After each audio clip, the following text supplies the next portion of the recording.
It's time for the Central Iowa Real Estate Scoreboard. Right here on 1460 AM and 106.3 FM, KXNO. Now, Misty Soldwich and Heather Burnside. Good morning and welcome to the Central Iowa Real Estate Scoreboard. I'm Heather. She's Misty. Good morning. Good morning, Heather. April showers bring May sales. Is that how it goes? Yes. First show of April. Woo. Getting closer to that hottest week in real estate ever, according to Realtor.com. That's right. We talked about it last week on the show. April 10th through the 16th. Bring it on. 515-575-9950 if you would like to call Misty, because, of course, it is heading into, and we laugh about this all the time, the busy time of year. But really, it seems like the central Iowa real estate market is busy most of the time. It is. I mean, it's the degree of business, on a quarterly basis is a little bit more the second and third quarter of the year than the first and fourth, but it is a steady market. And I always say I love all the steadiness that we have here versus other places. There's just so many advantages to it. And, I think that a lot of potential buyers, especially, but maybe some sellers too, sit there and think, oh, I need to sell right now because my home is never going to be worth more. Or you have a buyer that thinks, if I buy right now, then I might end up losing money. And you could think that would happen here based on what you read about in other markets, but maybe not so much here in Central Iowa. Right. There's this whole FOMO and FOBO thing happening, like the fear of missing out and the fear of better options. And so it's always, my job is not just the statistical, analytical, financial side. It's also therapist and helping people work through all of those different fears that you have as you're going through the process. And it's definitely worth it to talk to a real estate agent if you're thinking about either of these things. And if you want to talk to a real estate agent, I prefer you talk to me. Of course. Call Misty today, 515-575-9950. So, as a hopeful real estate agent, yes, I have gotten into a lot more things involving real estate. Yes. And one of them is Zillow Gone Wild. I've found it on Twitter, but I think it's also on all the social media channels. Right. And I've started sending you ideas like, oh my God, did you see this? Did you see this one? And one of them was a townhome that was decorated to look like the TV show Friends. Amazingly decorated too. A lot of times the Zillow Gone Wild examples are $200 million mansions. Right. Just some different crazy things. This one was a very affordable $330,000 townhome in Houston, Texas. And they didn't just they don't just have a bunch of Friends memorabilia in the home. No, they have Central Perk painted on a wall with the correct furniture in front of it. They've got the fountain from Friends with what looks like, I'm hoping that's just green shag carpet and not actual AstroTurf. Right, but along makes with the it look lamp. like a park. I was really impressed with how well they made the kitchen look like the one in Monica's apartment. Yes, and it was just very. What I'm surprised by is I think that it is this exact tribute, and be sure to Google it. If you just Google Zillow Gone Wild Friends house, you'll find it. But it's actually very tastefully done. It is tastefully done. I mean, it's cute. I could live there. I could too. But you do need to be a fan of the show to get some of the decor, because one of them is Ross carrying something up the stairs and saying pivot.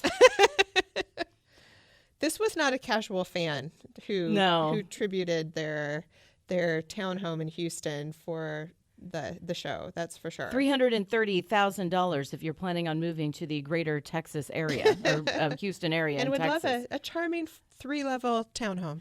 The dedication to the furniture too. I almost feel like, and I didn't read through the entire description. Does the furniture stay? I feel like without the furniture, I know. How could it not? And now I just saw this home has a pending offer. But Misty, what do you do if there's a pending offer and you really like it? Make a backup offer. Yeah. I love that the listing agent did a wonderful job in their description. The current owners didn't monkey around when paying attention to details. Uh-huh. All the little friends inside jokes. Yep.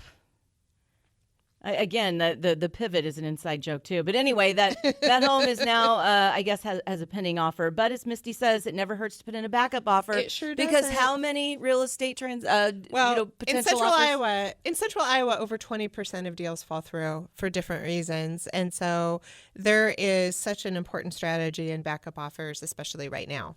And if your agent isn't willing to do that, talk to us. We will help you with that. When it comes to open houses, you sit there and think, you have the strategy, like there's this thing of, pop some cookies in the oven. Make sure that make sure the home smells nice and warm and inviting. But I guess you want it to sound warm and inviting too, Misty. Yes, I love this. Choosing the right soundtrack for your open house can make your property instantly more appealing for prospective buyers and make the right atmosphere. I would say not just open houses, but also when you have showings scheduled too. And it is a little bit more mellow. Yes. You don't want to, I guess, rock people out of your house or. I guess I did think it was interesting. So, I mean, this was analyzed by Living Cozy, so maybe that is part of it wasn't like living your most audacious life or something like that. But they did, they analyzed 100 property selling playlists on Spotify to uncover the most popular songs and genres when selling a home. So number one, a little Jack Johnson, Better Together. Of course. Dreams by Fleetwood Mac. I see Fleetwood Mac made the list a couple of times. They just have that kind of cool, calm vibe. Right. I don't know. Were there any that were surprising to you? It never entered my mind because that's the first thing I want it to enter your mind to buy this home. So let's not be giving off any, I don't know, vibes that, this never entered my mind. I do like I'm Yours by that's good. Jason Mraz. That would be good. And Home by Michael Bublé. Mm-hmm. Shut Up and Dance. I don't know. Yoda's theme. Those two are a little surprising. But yeah, and again, this is something that maybe you wouldn't think about as far as, I'm having an open house, so I need to have the right playlist. But yeah, you might. It can make a difference. I actually love the idea of talking about that, though, being a piece of the ambiance that you're setting up when you have your home for sale. A lot of homes do have some great sound, like speakers. There's more effort put into having like home theater setups with all of that. So take advantage of that. A lot of times people just have everything like closed off tight because maybe they're at work during the day when their showing is happening, right? But put some effort into having all of the lights on, even if it's like July at 2 p.m. Have all the lights on in your home. It just gives a different feel when people walk through. Pay attention to the scent. The smell of a home is very, very important to me. And well, not just to me, but to me, that is a very important strategy. And then also turn on some music. So obviously especially if you have a sound system you want to show off. Exactly. And even if you don't, like having some noise, not having it be like super silent, quiet. So that people, because that does give a feeling sometimes that you have to kind of tiptoe like, I don't, it's very quiet in here. So make it comfortable, make it so they feel very relaxed. And I guess that's where all these mellow tunes come in. Right. Another thing that you may end up needing to do if you're, touring homes and you're, whether you're looking or thinking, what is this? Or you're a realtor that has to explain it. For instance, this headline says it all, basically. Realtor explains why viral home has 4 toilets in the same bathroom. I don't know why, but toilets and their placement tends to be a big reason why different listings go viral. I mean, and they are all up against the wall. Yes. Right across from their own sinks, it looks like. Yeah. So recently there was a property that gosh, where was it at? Wisconsin. Yeah, Milwaukee. Beautiful, traditional looking colonial style home. It's spacious bathroom that had 4 sinks in a row and 4 toilets in a row across. And so it's like, oh, why would it be set up like that?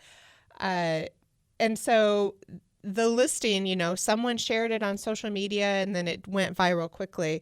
But what they explained was that it used to be a Girl Scouts home in like the 20s and 30s. And so they created this infamous bathroom. While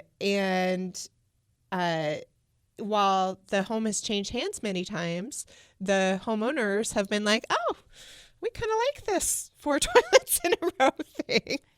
I had a property in Runnels once that had 2 toilets that were side by side. And oh my gosh, we had so many questions about that. I didn't really quite know how to answer them.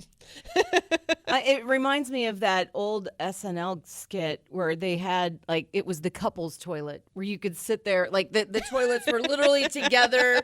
And I'm like, that is what nightmares are made of to me. Anyway, and it did its job.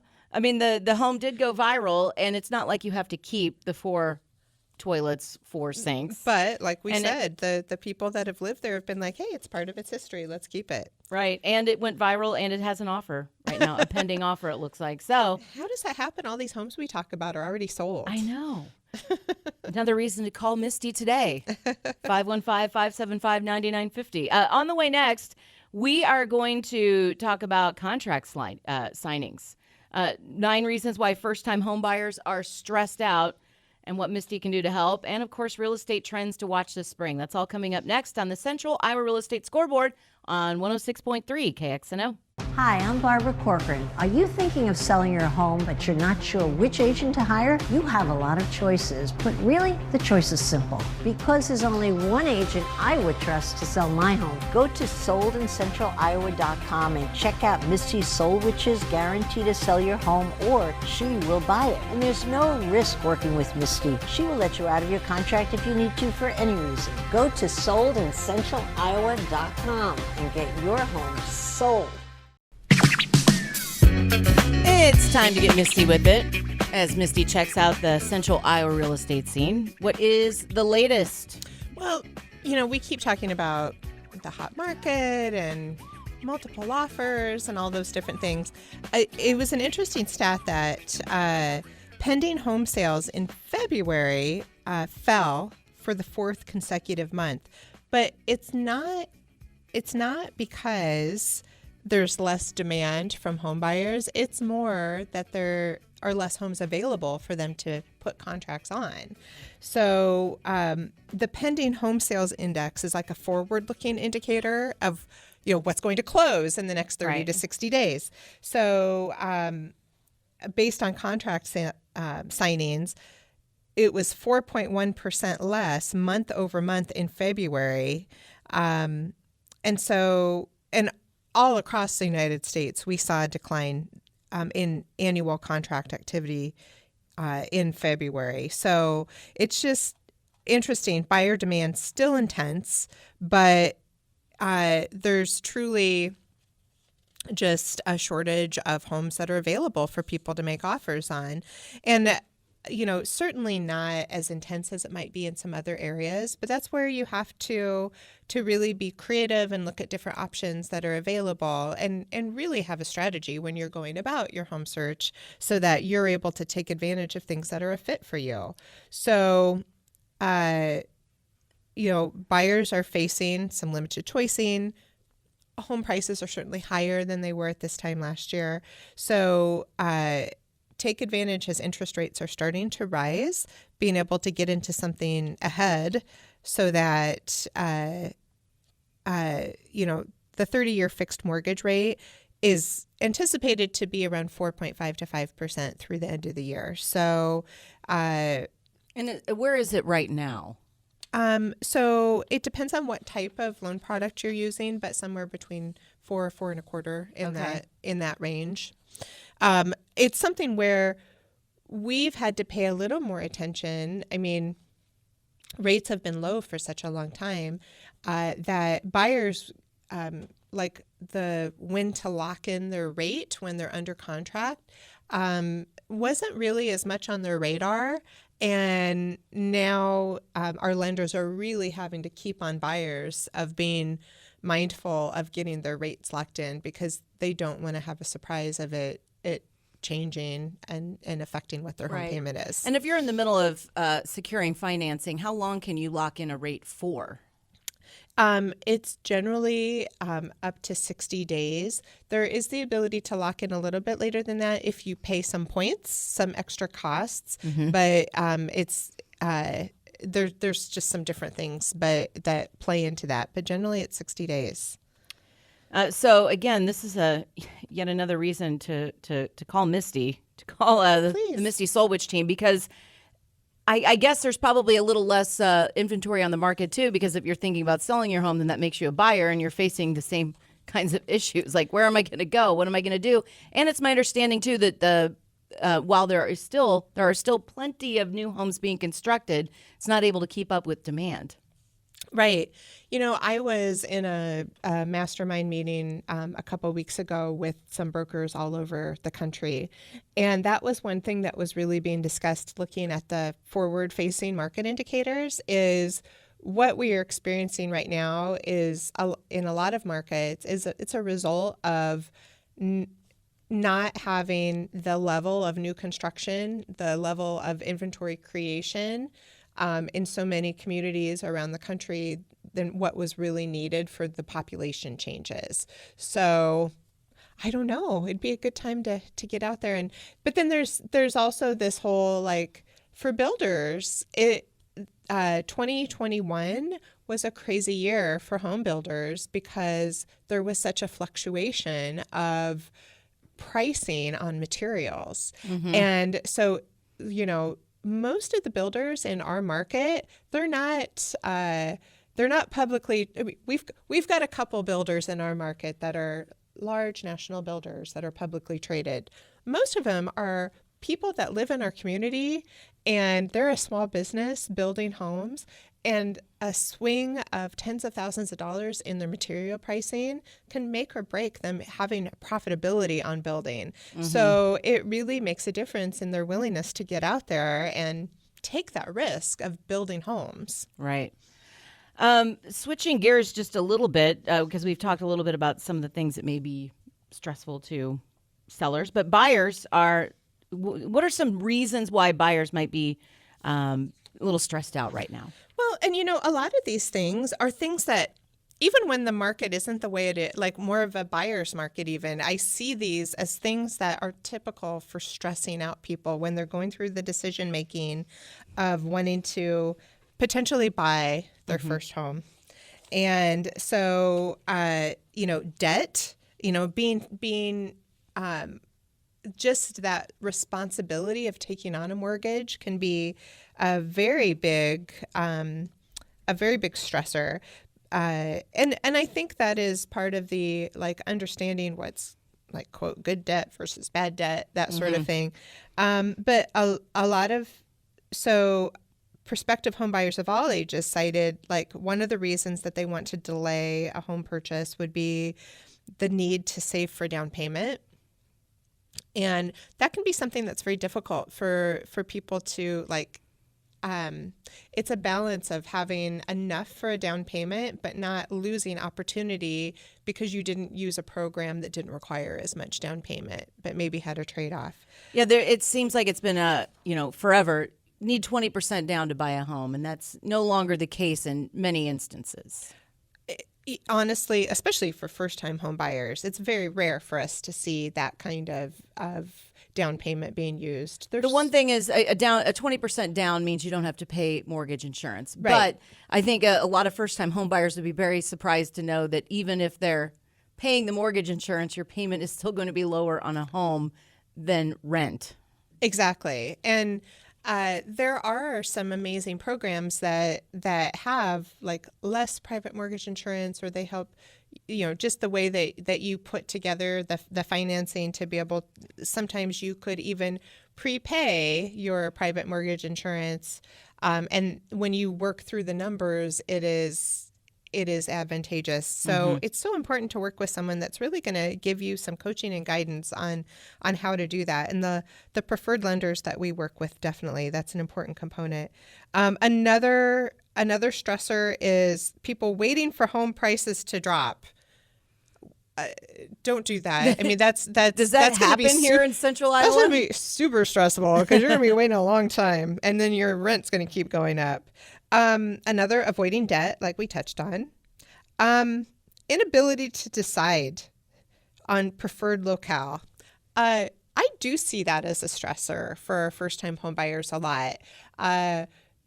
We do have, like, when we go through a consultation process with a new buyer, we talk about like lifestyle and you know, what are their considerations for location. And a lot of times, like, it's important to us to give suggestions on locations that they might not have even considered so that they have more options available. But sometimes that can create the, oh my gosh, I'm going to look at every home that hits the market from Polk City to Milo. No, I went even further south. Oh, yeah. And then, you know, it can sometimes be like, if you're like, oh, I want to take advantage of a program like USDA financing. That's 100% financing, but it needs to be in smaller communities, you know, communities less than 15,000 people. So you can really spread out your search when that happens. But yeah, that whole like difficulty in making a decision, that definitely can be a stressor. Uncertainty on whether to buy a house at all. Sometimes I see that with couples that are not married, that like, you know, that make that decision to buy a house. And then you can kind of start seeing like I don't know if I really want to make this commitment with this person. Or it's like real estate makes it just as real as if you were exchanging vows. Well, because there's a whole legal component there. Yeah. And there definitely needs to be a plan of what's going to happen to that real estate if you are no longer together. Well, and there, I'm sure there's uncertainty with buyers that aren't facing that decision. Yes. Even if you're doing it on your own, Yes, you probably I are. was using an extreme. Yes. Yeah. But yeah, or I don't know what's going to happen with my job, or I might want to go back to school, or maybe I want to relocate to another area. So maybe it doesn't make sense for me to buy right now. You know, those are things to kind of talk through. And like, if you did and that change happened, what would you do? So, you know, that's important. Is there any rule of thumb if you want to buy a house, that a minimum amount of time that you should stay in it or think that you'll be able to stay in it if you're mulling over, you know, uncertainty like this? Like, well, even if I did, like if I stay here for 2 years, I should be okay. Is there any sort of formula, or is it just Well, more... you know, the formula is very different in the way the market's been. And I mean, we have people that bought a home at this time last year that make money selling it this year. Now, normally, like in a less hectic market, I would say, yeah, a couple of years. You definitely have some safety of like the home appreciated enough to cover your costs selling and all of that. Uncertainty over the home type, like should I do a townhome? Should I do a single family home? Things like that. Those are definitely things to consider. Not wanting the added responsibility. Oh, that's a real thing. It is. Like, gosh, I was going to go on vacation, but the water heater's busted, and guess who's paying for it? Right.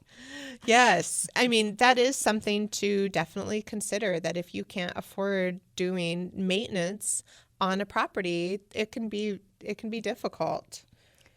The inability to find a home. And oh my gosh, I mean, I know there's a lot of people that they haven't been given the strategy needed to get into that right home too. So part of that is just the guidance that's given to them. And then don't want to give up mobility. I want to be able to pick up and leave whenever. I don't know. I mean, I think, though, someone who that level of mobility, like I don't want to be locked into anything. If you're on a month-to-month lease, like you're paying a premium for where you live. Right. And sometimes just this kind of thinking through all that. I think a lot of times when someone hasn't owned a home before, they just do not understand. They don't have that frame of reference of the financial advantages. Like at this time right now, when we're getting ready to do our taxes, right? Of the financial advantages of having that deduction and all of those different benefits that come from it. and how that outweighs some of those more psychological fears. Well, and there's options if you do buy and then decide you still want to go. You can rent it. You know, it's always, real estate is a pretty solid investment in a sometimes uncertain Very world. solid. Yes, exactly. And so talk. That's something we're happy to talk through with you to give you your options. And then finally, what are some real estate trends to watch this spring here in our last couple of minutes? Well, buyers are likely to become more sensitive to price increases because of mortgage rates being on the rise. As home shoppers are going to be facing higher borrowing costs, they might need to tighten their budgets a little bit. So, sellers very aggressive, testing the market pricing and going up because they know the demand is there. They're anticipating that could slow down a little bit. They're also looking at the trend of more inventory likely to hit the market. I guess on, next week, April 10th through the 16th. We'll see. The ideal time to list your home. That buyers may see the benefits of a greater housing supply. Hopefully, let's hope that happens. And then also, sellers may face some trade-offs. Homeowners who have to sell and buy could have to determine, do I wait for this supposed peak, but then have to turn around and pay a peak as well for where I'm going, or do I do it now? There's just a lot to balance there. So those are the trends that, we're really looking at this spring. I do have people all the time say, like, how do I need to time this? Like, is everything going to crash? I don't anticipate anything crashing, but I do anticipate, like with rising interest rates, we might see a little less hecticness. And it is absolutely going to cost you nothing to call Misty and get the conversation started. No. And it's sooner rather than later is better. Like if you're thinking sometime this year, start the conversation now. And there's no pressure. No, I mean, we're here to plan. 515-575-9950, sold in centraliowa.com. And of course, Misty shares her knowledge every Sunday morning right here on KXNO. So you can always tune in again next week too. Thanks, Heather. We will be back next week with another edition of the Central Iowa Real Estate Scoreboard right here on 106.3 KXNO.